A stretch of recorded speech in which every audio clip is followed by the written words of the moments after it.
Labą dieną.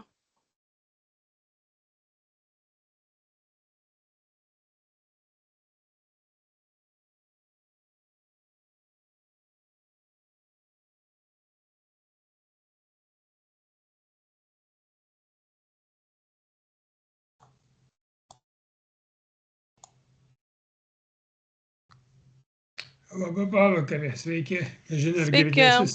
Sveiki, girdim. Malonu. Sveiki.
Tai sveiki visi, ar girdit mane? Taip, girdisi? Tai dabar lygiai 16 Labą valandų dieną. 30 Gerai girdisi, minučių. labą dieną. Ir galime pradėti visuomenės informavimą apie dėl Birutės gatvė 23 Trakų mieste statybos projekto. Ir matau, jungiasi daug.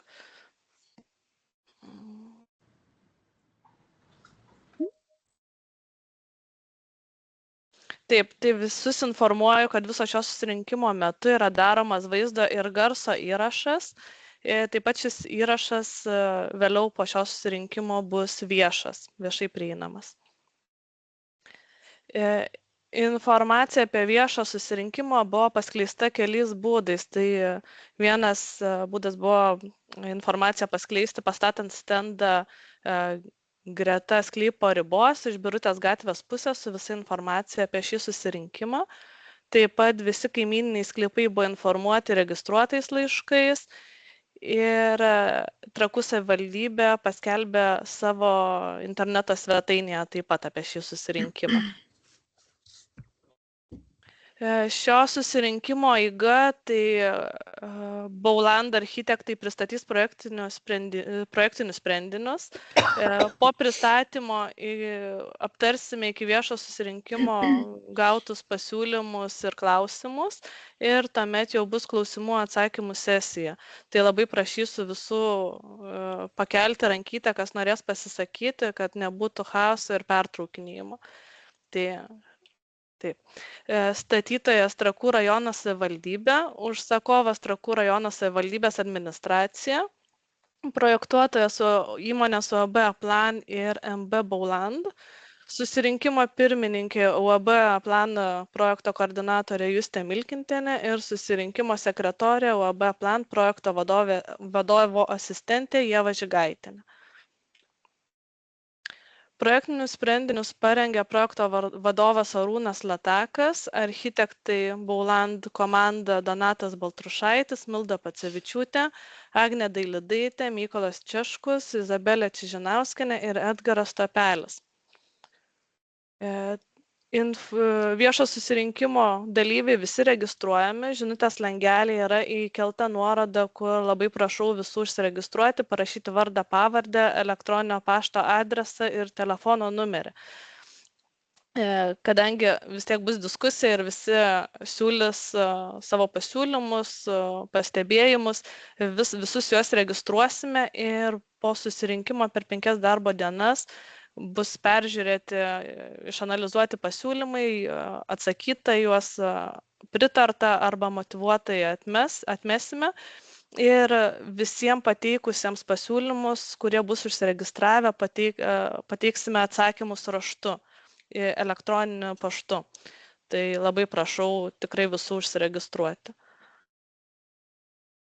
Ir perduodu tada žodį Bauland komandai, Mykolas pristatys pačius sprendinius.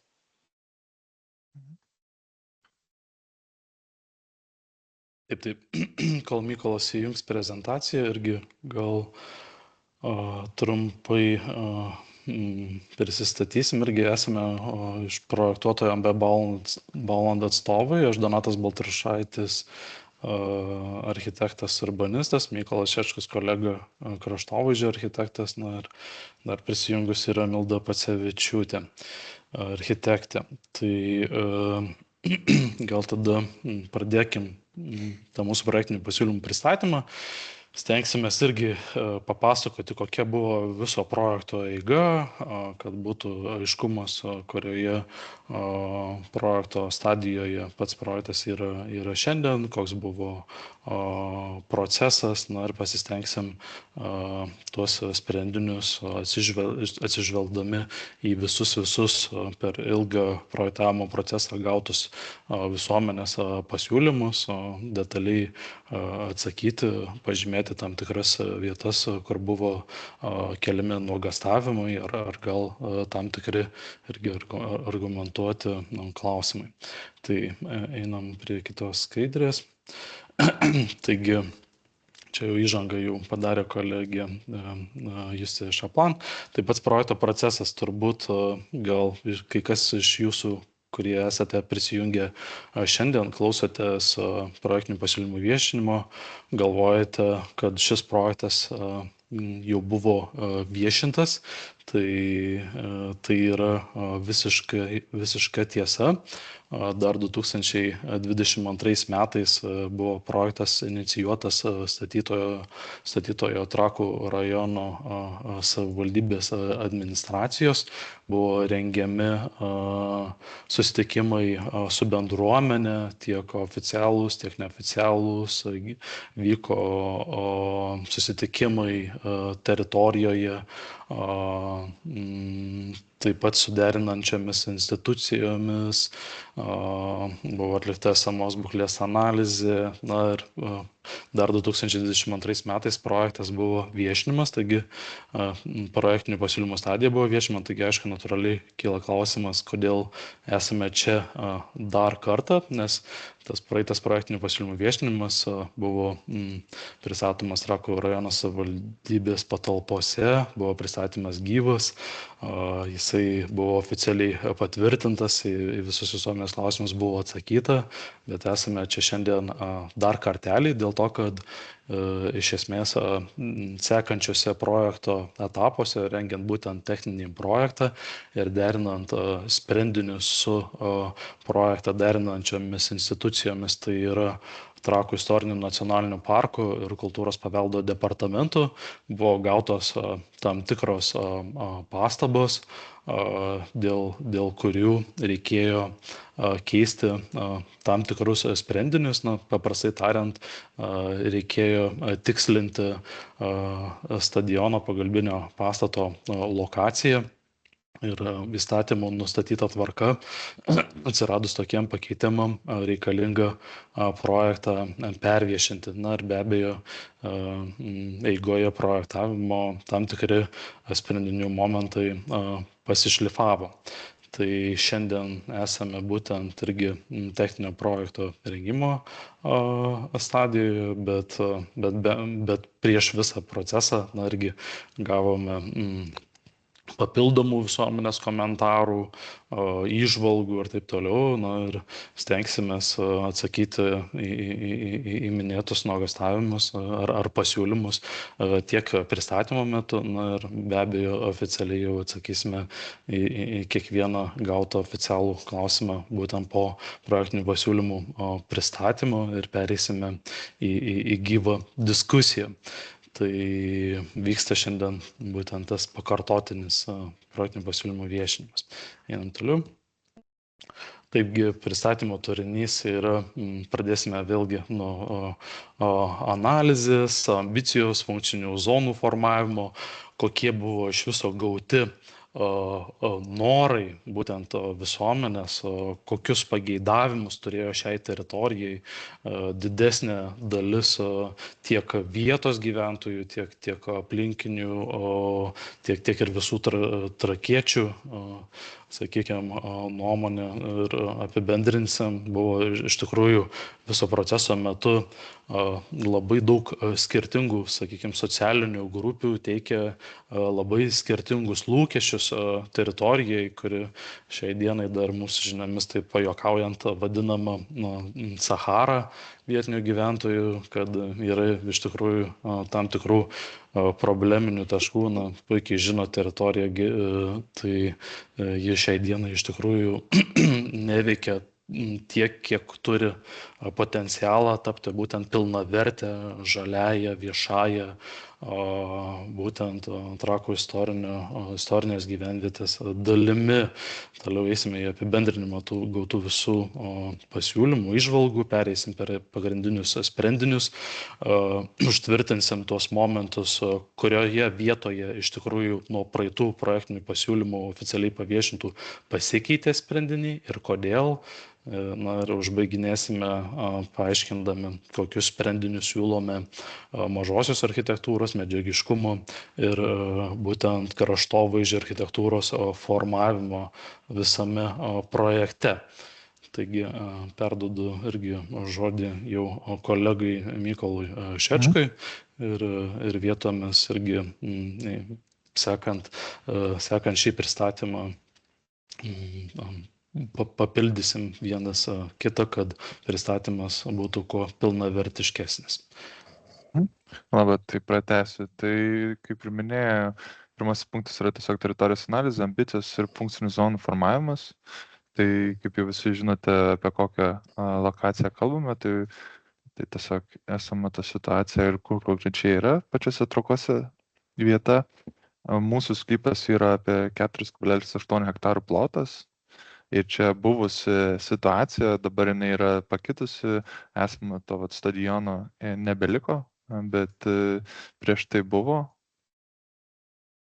istoriškai, kas susiklosti buvo, šita teritorija sklypo buvo užlieta, jinai buvo dalis būtent ežero ir tik tai eigoje istoriniai tekmėje šita teritorija užpelkėjo ir apsijungė. Tai mes iš tiesų šitą konceptą bandėme atgaivinti ir jai integruoti į sklypo planą, būtent atkuriant kažkokią tą pelkės ir ežerų motyvą, formuojant tvenkinius ir tvenkinių kažkokias grupės. Trumpai papildant, kad iš tikrųjų istorinis pusiasalis nebuvo vientisas laiko tėkmėje ir tik tai laikui bėgant, būtent laikui bėgant ta vandens vaga užpelkėjo ir net irgi turbūt daugam yra žinoma, kad šitoj teritorijoje net ir šiandien yra smarkiai užliejama būtent dėl šių istorinių momentų irgi pristatydami sprendinius pamatysite, kad tik Mykolas ir minėjo, kad sprendiniais reaguojame į istorinę tiesą, kad ši teritorija buvo, sakykime, tokia perlikėta ir ne tik priminsime sprendiniais istorinę praeitį šios teritorijos, bet ir tuo pačiu spręsime vandens užliejamumo problemą. Jo, ir tęsiant, tai esama teritorija jau dabar yra suformuota būtent kaip gamtinio kraštovaizdžio tvarkymo zona, tai tokia funkcija ir pasilieka. Esama situacija, pagal nuotraukas matote, kad tiesiog yra potencialų ir išraiškingų reljefų, esamų medžių, buvusios ir kaip funkcijos ta šunų aikštelė, labai nusidėvėję laiptai, pavienės kažkokios struktūros jau bendruomenės iniciatyvų formuojami, kažkokie, nežinau, staliukai iš palečių.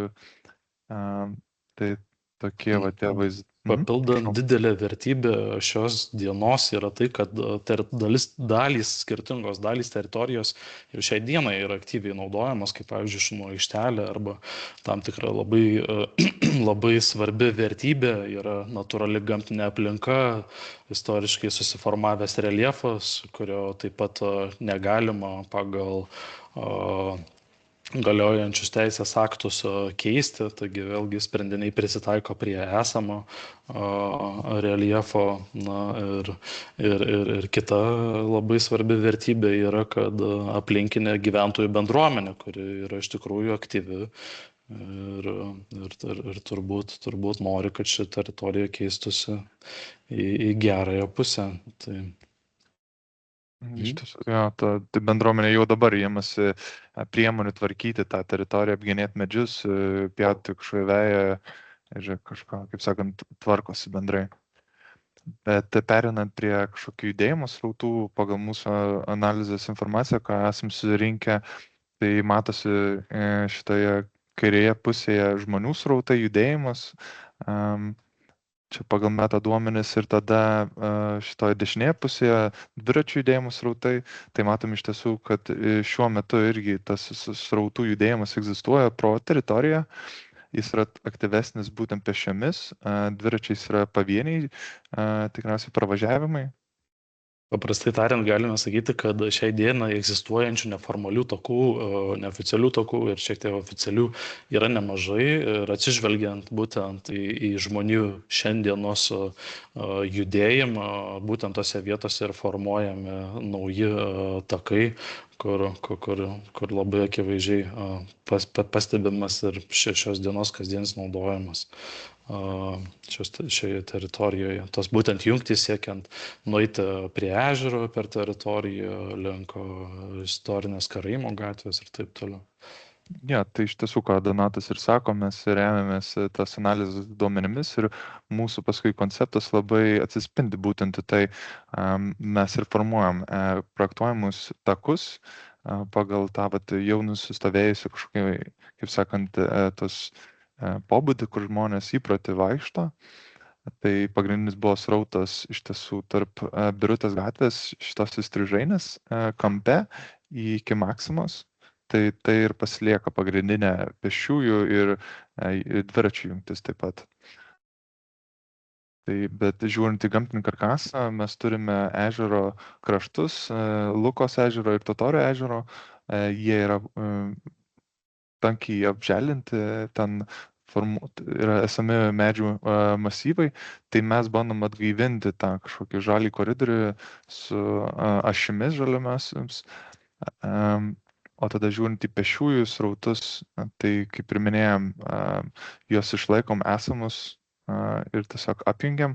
Tai yra dvi, jau paminėta viena buvo įstrižinė ašis, jungtis nuo Birutės gatvės iki Maksimos to kampo ir taip pat yra iki Birutės kitos gatvės pusėje irgi čia esančio ir taip pat įstrižinė.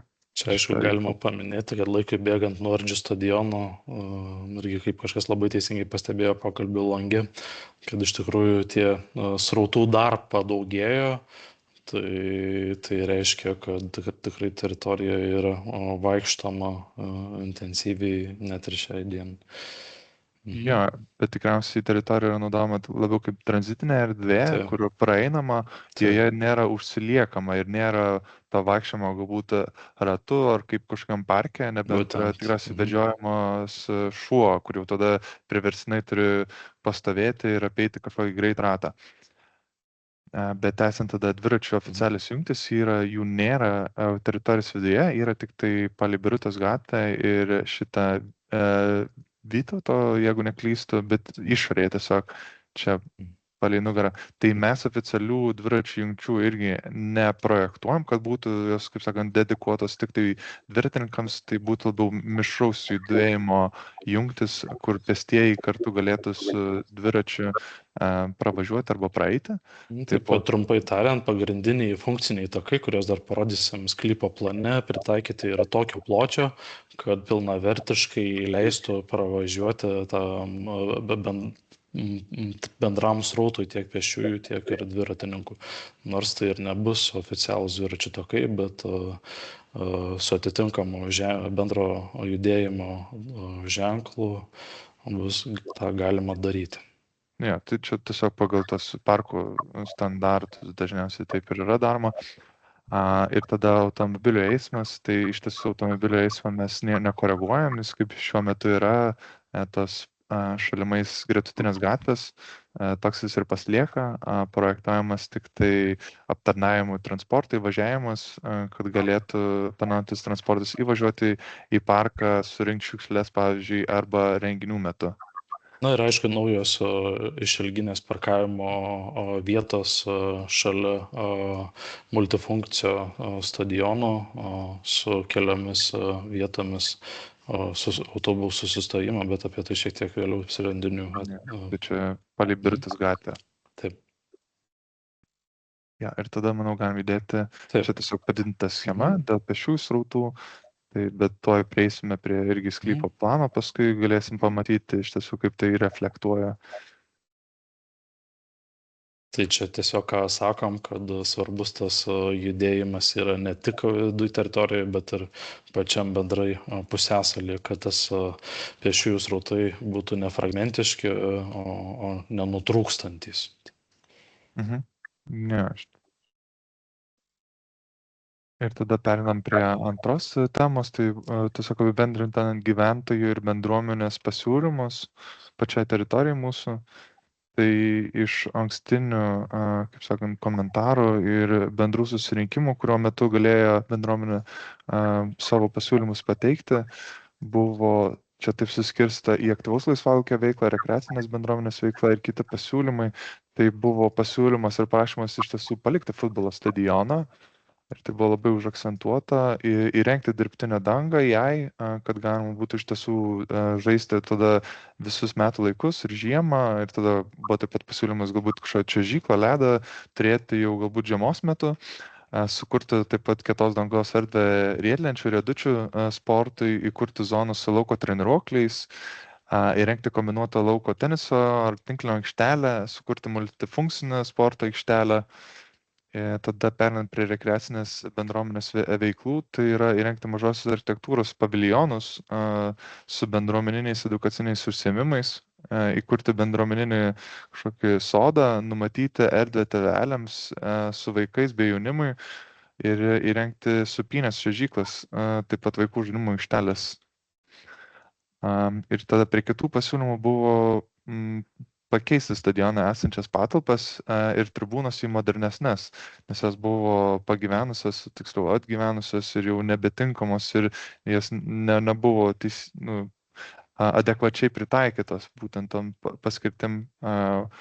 Ir tada buvo pasiūlymas taip pat iškasti tvenkinį, padinti įvairovę, įrengti pavėsio zonas, nes ką jau Donatas buvo minėjęs, kad vienas iš pavadinimų šiai tipui yra tiesiog Saharos dykuma, tai matomas iš tiesų tas šešėlio trūkumas apart esamų medžių, kurie labiau yra susiformavę šonuose. Ir tada buvo prašymas nekirsti esamų medžių ir krūmų. Tai mes tengiamės iš tiesų į visus šitos prašymus atsižvelgti ir ką Donatas buvo minėjęs, kad labai daug skirtingų interesų yra ir pasiūlymų, tai mes bandėm juos visus subalansuoti į kokį pragmatišką ir iš tiesų tą bendruomenį pritaikytą dizainą parką, nes visų pirma šitas parkas turi būti naudojamas bendruomeniai skirtas. Apibendrinant, papildant, Mykolas iš tikrųjų puikiai čia apibendrino irgi gautus prieš tai gautas įžvalgas, pasiūlymus. Nuo viso šito pagrindo, ką matote, kokie buvo iškelti pasiūlymai, tai ir buvo startuojama dar 2022 metais su tuo visų bendru dizainu ir kadangi teritorija yra tikrai didelė, 4 hektarai, tai yra pakankamas plotas pilnavertiškam miesto parkui, viešai erdvei ir su aktyvaus laisvalaikio zonomis, būtent sportui skirtomis zonomis. Eigoje projektavimo bendravome ir su sportininkų bendruomenė, kuri pateikė konkrečius norus, kiek norėtų kvadratinių metrų ir persirengimo patalpoms ir tam pačiam tualetui viešajam, kuris būtų prieinamas irgi visiems parko lankytojams. Tiek ir kiti norai, norint būtent surasti vietos senjorams, paaugliams, jaunuoliams, kad tai būtų irgi į skirtingas socialinės grupės orientuota. Tai būtent dėl to buvo išskirtos 3 esminės funkcinės zonos, tai apie jas šiek tiek vėliau jau prie koncepcijos. Bet startas ir pradinis projektavimo taškas buvo būtent šitie apibendrinti pasiūlymai.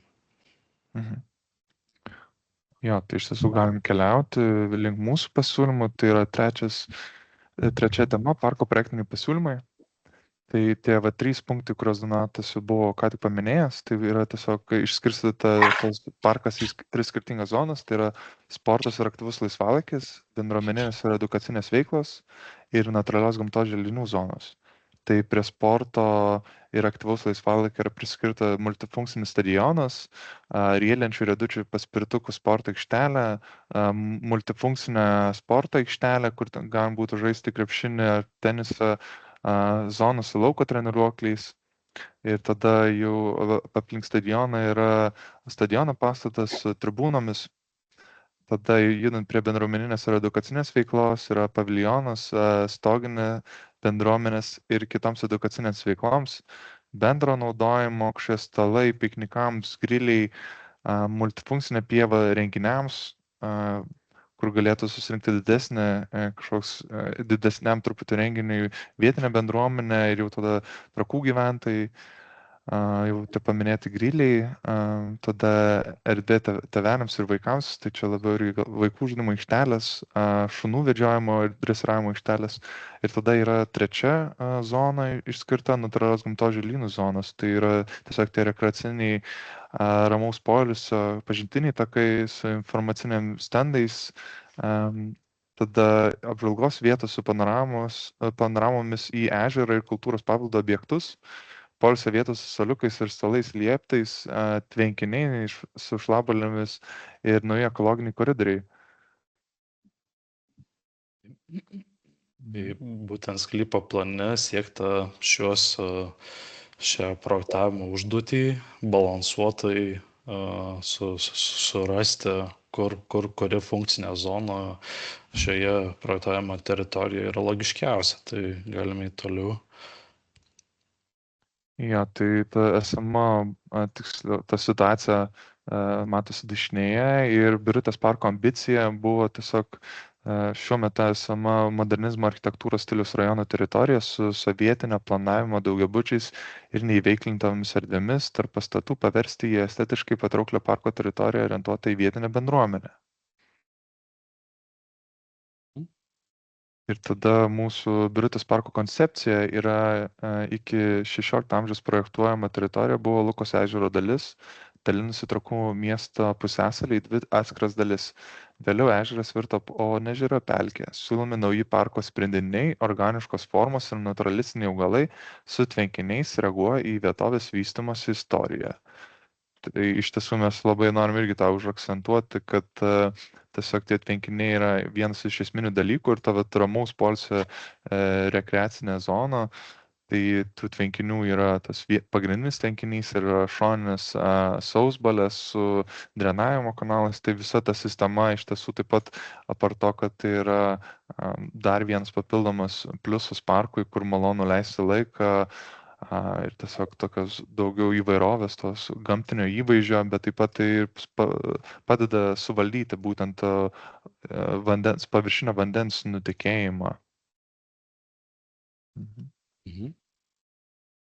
Ir jeigu tada judam toliau, tai yra Birutės parko koncepcinės schemos, tai kaip jau minėjom, jas greitai parodysim, tai kur buvo tie esami pėsčiųjų srautai, tai mes jas atliepiam su pagrindiniais takais, tai pagrindiniai takai yra tamsiai žali ir jie platesni yra, tai va ta tarp Maksimos judėjimo srautas iki Birutės kampinio Birutės gatvės kampe esančia jungtis, tada yra įstrižinė jungtis irgi iki Birutės gatvės ir paskui čia kampe ir tada jinai yra apjungiama irgi tokių žiedinių judėjimų galimybę ir tada atsiranda papildomi išoriniai tokie rekreaciniai takai, kurie suteikia galimybę truputį irgi nuklysti į šoną ir pasivaikščioti aplink tvenkinius. Taip, papildant parko centrinę figūrą ir širdimi tampa būtent ta žiedinė organinė forma, kurios viduje yra daugiafunkcija bendruomenės pieva skirta įvairiausiems renginiams, piknikams, grilio zonoms ir tai yra esminė centrinis kompozicinis elementas, aplinkui kurį būtent suformuota šiaurinės pusės su aktyvios sporto veiklos, su daugiafunkciu stadionu, ir iš pietinės pusės tai jau ramaus poilsio oazė. Ja, ir tada ta kuriamoje vietai būdingos natūralios gamtos sistemos, tai buvo tos būtent paminėtos tvenkinių sistema su pagrindiniu tvenkiniu ir šalutiniais, tada vietai būdingi medžių augmenija ir natūralistinio parko zonos, tada tas pagrindinės funkcinės zonos, tai va tas aktyvaus laisvalaikio zona, kur yra labiau formuojama palei Birutės gatvę, tada bendruomenės veiklų zona su multifunkcinė pieva renginių ir vaikų žaidimų aikštelėmis, tada bendruomenės paviljonas ir tai čia viskas centre ir tada šone palei tvenkinius atsiranda ramaus poilsio pasivaikščiojimų zona. Tai ir tie tvenkiniai, 4 punktas yra įprasmina būtent tą istorinį tęstinumą. Ir tuo pačiu atlieka natūralaus drenavimo funkciją, nes ir šiai dienai teritorija, kaip žinia, yra lietingomis dienomis užliejama. Tai tvenkiniai ne tik istoriją įprasmina, bet ir tarnauja kaip natūralus drenavimo sistema, nes šiai dienai egzistuojanti dirbtinė melioracijos sistema nefunkcionuoja pilnu pajėgumu. Ir tada perimant žodį, tai čia sklypo planas, kas buvo anksčiau pateikta, tai čia tiesiog irgi, kad palyginimai ir pamatytumėte, kad tie pagrindiniai sprendiniai yra nepakitę. Ir tie principai yra išlikę nuo praeito viešinimo, tai dabar esamas sklypo planas atrodo taip mūsų techninio projekto.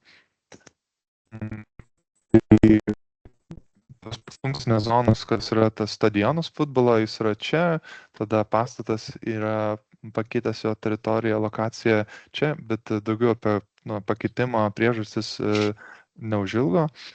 Tribūna yra čia palei futbolo stadioną, multifunkcinė sporto aikštelė yra čia pažymėta, tada riedlenčių sporto aikštelė yra čia paspirtukų, riedlenčių ir taip toliau. Tada yra vaikų žaidimų aikštelės dvi, vienas mažesniems vaikams nuo 0 iki 6 metų, kita yra nuo 6 iki 12 metų amžiaus vaikams.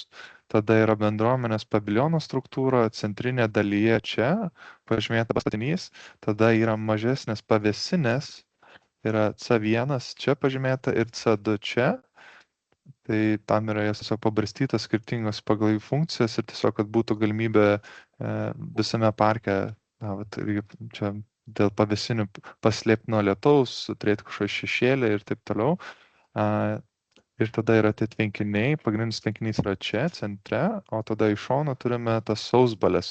Tai čia jų uždėliavimas priklauso nuo to, kaip mes sudėliojame būtent to paviršinio vandens tekėjimo strategiją, kur iš pradžių vienam susirenka, persipildo į kitą ir paskui dar į kitą ir paskui jau atsiduria naujoje melioracinėje sistemoje, kad nepatvintų toliau parkas. Tada turim šunų dresiravimo ir vedžiojimo aikšteles čia toj pačioj vietoj, kaip jas buvo, tik jos yra atnaujintos, atsirandės dvi tam, kad galim būtų paprastesnis būtų tas irgi logistika su šunimis, kad galim būtų vienu metu, pavyzdžiui, vienoje kažkas dresiruoja ir tada turi kitą laisvą ir galėtum ramiai irgi įeiti ir paleisti nuo pavadėlio.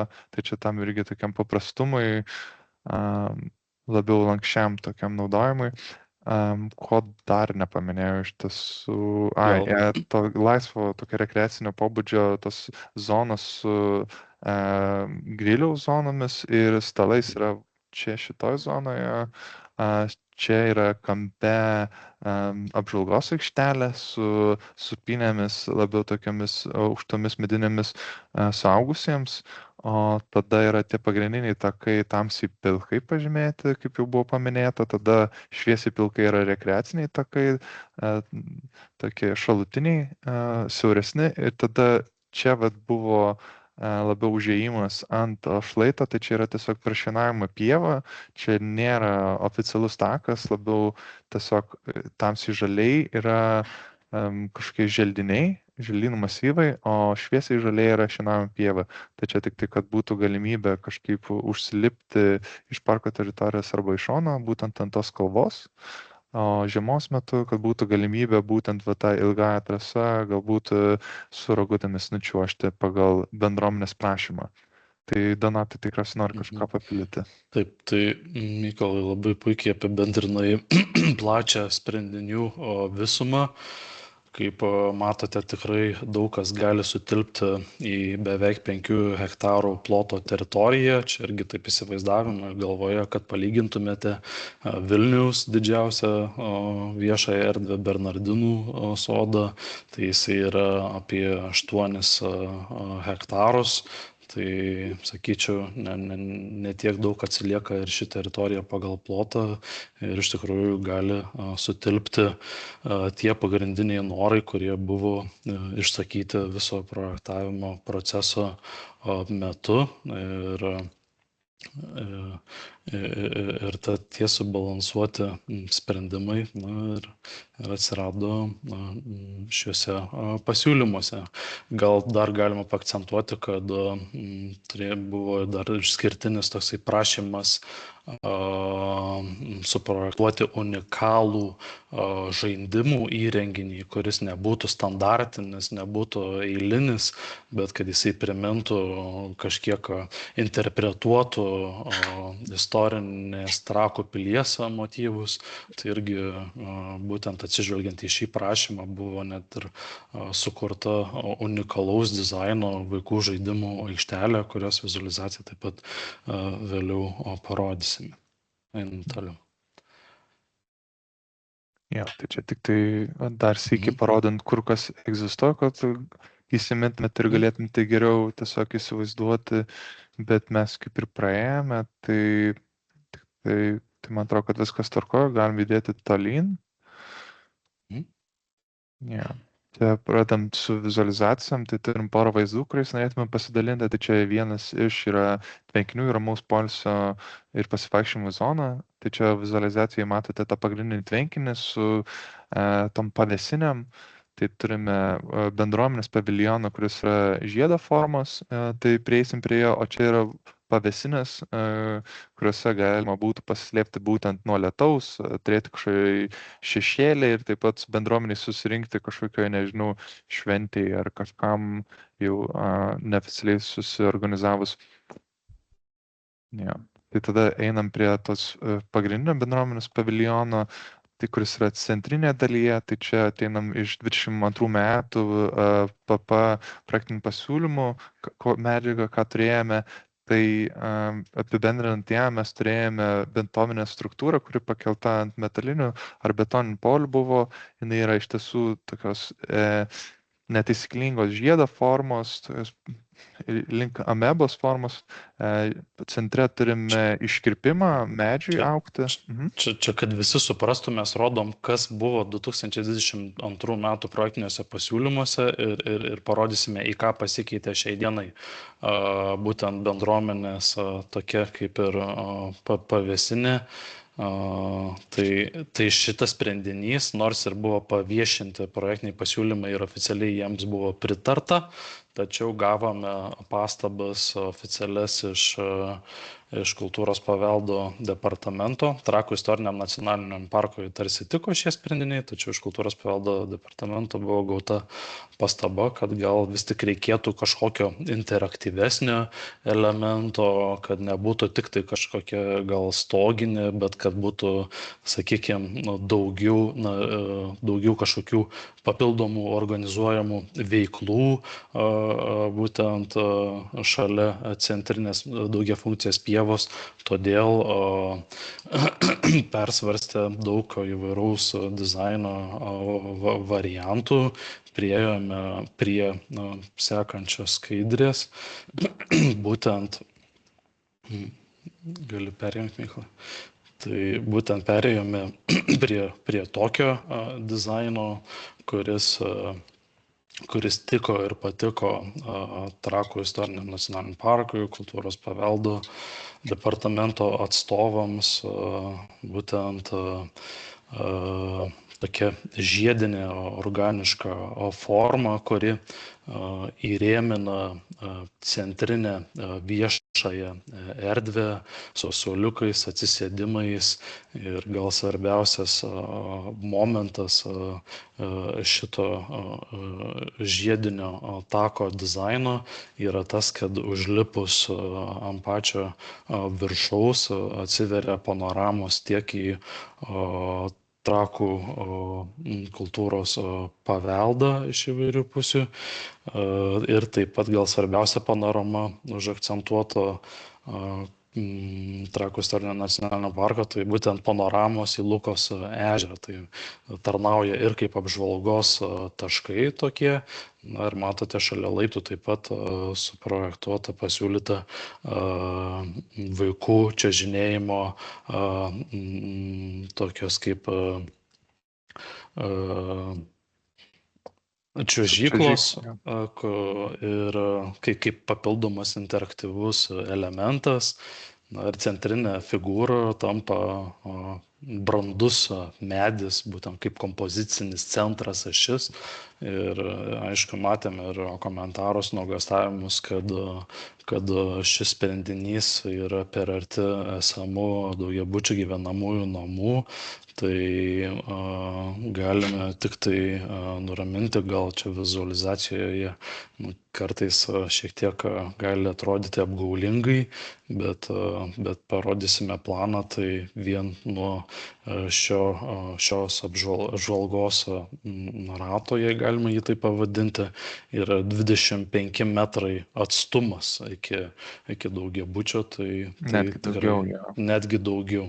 Tai Jo, ir iš tiesų dar papildant, ką Donatas minėjo, tai buvo prašymas praeitą šitas paviljono statinį, kadangi buvo betono struktūra, keisti medžiagiškumą ir dar kartu užakcentuosiu turėti kažką labiau ažūriško, nes būtent žiūrint iš viršaus, to paviršiaus ploto stogo yra daugiau, kas būtent matytųsi kaip toks, nežinau, blynas. Tai to paviršiaus ploto šiame paviljono šitoje opcijoje yra mažiau, jis yra žymiai ažūriškesnis, viršutinis turėklo aukštis yra mažiau negu 6 metrai pagal būtent kultūros paveldo departamento prašymus, mes negalėjom kilti daugiau. Ir tiesiog tai yra ganėtinai, iš tiesų ažūrinė ta struktūra, čia turėklai yra iš metalinio tinklo ir jų prašymas irgi, kad mes galėtumėm suderinti su jais, buvo kuo labiau ažūriškas, pramatoma struktūra, kad neuždengtų nei iš viršaus, nei gyventojams, nei iš šono. Tai šiaip erdviškai tampa tokiu kompozicinė forma, kurioje jos viduje tarsi gali susiburti vietinė bendruomenė, naujo medžio pavėsį ir taip toliau. Tai skatintinas tas veiklų intensyvumas būtent šioje vietoje, kad vietiniai gyventojai galėtų džiaugtis ir įvairiai naudoti tiek šią struktūrą, tiek aplinkinius. Tai ir iš viršaus matytis tada ir ežeras turėtų matytis, ir tada centrinė ta parko multifunkcinė pieva. Ir galima truputį pakomentuoti, kad tas pramatomumas neturi būti tobulas, jis gali būti vietomis truputį ažūriškas, truputį paeini toliau, tada daugiau pasimato, tai toksai irgi skatintinas patyrimas per perėjimą, paeinant toliau, atsiveria vis skirtingi momentai parko sprendinių. Man atrodo, kaip ir ganėtinai išsamei paaiškinom šitą vietą, tai čia tik tai išpjūvio matosi irgi dėl aukščių, tai čia užsilipus gaunasi apie 4,5 metro aukščio, tada turėklas pakyla iki mažiau negu 6 metrų aukščio, tai struktūra nėra, kaip sakant, kažkokia antgamtiškai didelė, jinai tik tai truputį yra iškelta tam, kad galim būtų apačią patogiai, ramiai judėti ir pasilipti tiek, kad galim būtų matyti tą irgi kažkokie atviras vaizdus į ežerą, kas irgi buvo prašymas iš parkų direkcijos išlaikyti centrinę dalį, kad būtų tokia jungtis vizualinė link ežero. Bet galim judėti tolyn ir čia yra pirmoji vaikų žaidimų aikštelė, būtent mažesniems vaikams. Tai joje yra planuojami kažkokie individualiai pastatomi vaikų žaidimų elementai, gaminiai, kurie būtų skirtingos dinamikos, kad galim būtų įtraukti ir vaikus kažkokiam, nežinau, apribojimais judumo ir tai lipti, čiuožti, suptis ir taip toliau. Ir tada vyresniems vaikams jau yra, ką Donatas jau buvo paminėjęs, buvo Trakų savivaldybės prašymų suprojektuotas unikalus gaminys. Tai čia matosi jo vizualizacija, šiuo metu jis yra detalizuojamas. Tai vizualizacija iš tiesų matosi kažkokia imitacija Trakų pilies, bet tai yra moderni, tai nėra visiškai pririšta prie Trakų pilies ir yra intencija turėti kažkokią kaip irgi struktūrų grupę, kurioje galim būti interaktyviai su jomis reaguoti, tai lipti sieną, tai čiuožti žemyn, eiti ratu apjungianties tilteliais. Taip. Ir judant tolyn prie bendruomenės iškilų kažkokių bendruomenės zonų ramaus poilsio, tai matosi vizualizacijai tie būtent bendruomenės stalai, kur galim būtų ruošti piknikus, grilinės, kur galim būtų pasikepti tam maisto kažkokią, susiburti, pavėsinė irgi fone gultai, tai iš tiesų to mažosios architektūros elementų gausa yra didelė šiame parke ir yra intencija kuo plačiau skirtingais būdais išnaudoti. Ir šiuose šone zonose ta intencija turėtų tokį irgi daug to žalumos, kad sukurti tos skirtingus pojūčius būtent parke, nes yra to aktyvaus laisvalaikio zonos, sporto, tai nuo jos nors irgi šone truputį atsiriboti, kad nesijaustum taip, kad esi prie pat to aktyvaus laisvalaikio zonos ir esi iš tiesų kažkur gamtoj. kad galėtum atsipalaiduoti ir tiesiog mėgautis, nežinau, bendruomenės kompaniją ar sėdėti prie to prūdo kažkokio tvenkinio. Mhm. Ir jeigu pakomentuojant tą bendruomenės pavėsinę, tai yra sąlyginai žema struktūra, apie 5 metrus aukščio, 7 metrų pločio. Tai yra optimalaus dydžio, kad joje galim būtų pastogaliu susirinkti, jeigu yra poreikis galbūt atsinešti kažkokias savo laisvai pastatomas kėdutes.